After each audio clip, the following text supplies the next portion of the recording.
Gazette du Togo, une vision sur l'actualité togolaise et sur le monde. Les plus importants, mais je voudrais revenir sur deux aspects. D'abord, on a le sentiment d'être des citoyens de seconde zone. Je m'explique. Nous avons subi d'abord une phase de répression sauvage, et je pèse mes mots, une véritable phase de répression sauvage, et maintenant, c'est une phase de restriction systématique, totalement arbitraire. Je dis encore que ça nous donne le sentiment d'être des non-citoyens ou d'être des citoyens de seconde zone. Nous avons l'impression que dans notre pays, ce même pays que nous partageons avec d'autres personnes, il y a un groupe de privilégiés à qui tout est autorisé et la majorité qui subit la répression systématique et maintenant la restriction totalement arbitraire. Quoi de plus pacifique que de se recueillir, de prier entre citoyens de différentes communautés religieuses? Quoi de plus pacifique que cela? Quoi de plus symbolique au plan unitaire, voire au plan de l'unicité d'une nation, que de voir des musulmans, des catholiques, des protestants, des adeptes des religions traditionnelles se retrouver pour prier leur Dieu, pour dire que la paix règne dans notre pays, pour dire qu'il y a des gens qui sont morts de façon brutale, morts véritablement dans la souffrance. Quand un enfant meurt, quand ce qu'on met au monde un enfant, l'espoir, c'est de voir cet enfant grandir et un jour prendre le relais du papa ou de la maman. Mais quand on doit enterrer un enfant de 9 ans, je pense que ce n'est pas une gaieté de cœur. Et donc, pour toutes ces choses que nous avons subies sur la terre de nos aïeux, quand nous décidons de nous retrouver ensemble, sans distinction de religion, de prier, il n'y a rien de plus pacifique. Et véritablement, j'ai déploré lorsque M. Adénian s'est permis de nous dire, si vous voulez prier, allez dans les églises. Je ne sais pas qui il est pour s'autoriser de tels propos. Je ne sais pas qui il est et de quel pouvoir il peut user, abuser pour tenir de tels propos à l'endroit de concitoyens.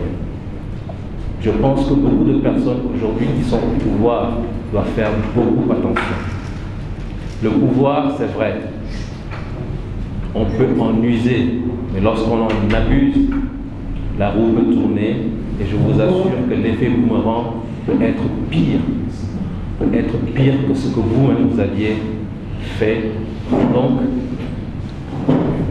pour moi, c'est véritablement un appel à une prise de conscience de ceux qui sont au pouvoir pour qu'ils sachent que, à force de frustrer la population, à force de primer la population, un jour, le contre-coup sera tel qu'il sera difficile de demander à cette population de réfréner un peu son envie de se débarrasser de ce poids, de cette oppression.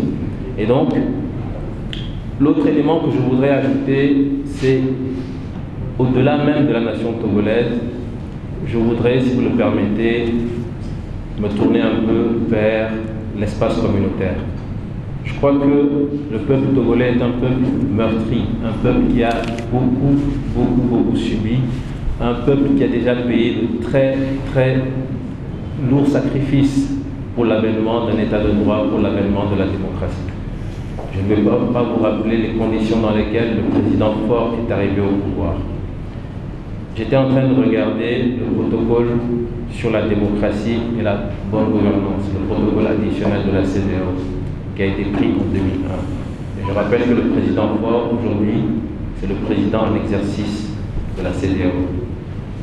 Et dans son préambule, la première phrase dit « Nous, chefs d'État et de gouvernement des États membres de la CEDEAO ». Donc, président Faure, vous êtes aujourd'hui le président en exercice de cette instance. À la page 3 du document, on dit « Préoccupé également par les conflits qui sont de plus en plus engendrés par l'intolérance religieuse », c'est le premier élément. Le deuxième élément, c'est la marginalisation politique. Et le troisième élément, la non-transparence du processus électoral. 3 éléments qui sont à l'origine de conflits internes dramatiques, tragiques dans l'espace communautaire. Si on laisse tomber le premier élément, prenons la marginalisation politique. Aujourd'hui, en tant que citoyen togolais, j'ai le sentiment d'être marginalisé. Parce que j'ai demandé à prier, on a refusé. Des artistes ont demandé à chanter, on a dit que nous n'avons pas ce droit. D'autres peuvent disposer de ce droit, mais nous ne pouvons pas disposer de ce droit. Donc, je me sens marginalisé au plan politique. Et la troisième chose, c'est la non-transparence du processus électoral. Je pense qu'aujourd'hui, tout le monde est convaincu qu'au Togo, en l'état actuel des institutions, aucune élection ne peut se faire de façon transparente. Nous savons dans quelles conditions le président Faure a pris le pouvoir en 2005. Il a pris le pouvoir dans le sang. Le président Faure a pris le pouvoir dans le sang. Des centaines de Togolais sont morts pour que lui puisse accéder au pouvoir. Aujourd'hui, il a la chance, il a l'honneur de présider à la destinée de l'ensemble de la communauté. Je souhaiterais que le Togo devienne un modèle, que le Togo soit un exemple dans l'espace communautaire. Est-ce qu'on peut dire que le Togo est un exemple? Quand on regarde ce document, chapitre 1, les éléments les plus importants y sont inscrits. Et dans ce chapitre 1, on parle de la convergence des principes, il s'agit plutôt des principes de convergence constitutionnelle. Et je vais juste retrouver quelques principes. On dit toute accession au pouvoir doit se faire à travers des élections libres, honnêtes et transparentes. Est-ce que le Togo est un modèle en matière d'organisation d'élections libres, honnêtes et transparentes? Non. Je continue, on dit l'armée est apolitique. On est toujours dans les principes fondamentaux. Est-ce que l'armée togolaise est apolitique? Je continue, au point J, on dit la liberté d'association, de réunion et de manifestation pacifique est également garantie. Et qu'est-ce que nous vivons aujourd'hui dans notre pays? Tout ceci pour dire que si on a la chance, on a l'honneur de présider à la destinée d'une communauté, il faut pouvoir donner l'exemple. J'ai vu mon président à la télévision tout à l'heure, au Mali, prendre la parole au nom de l'espace communautaire.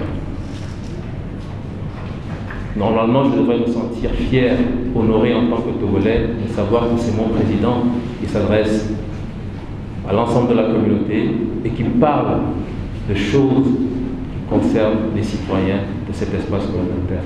Et j'avoue que j'avais une honte.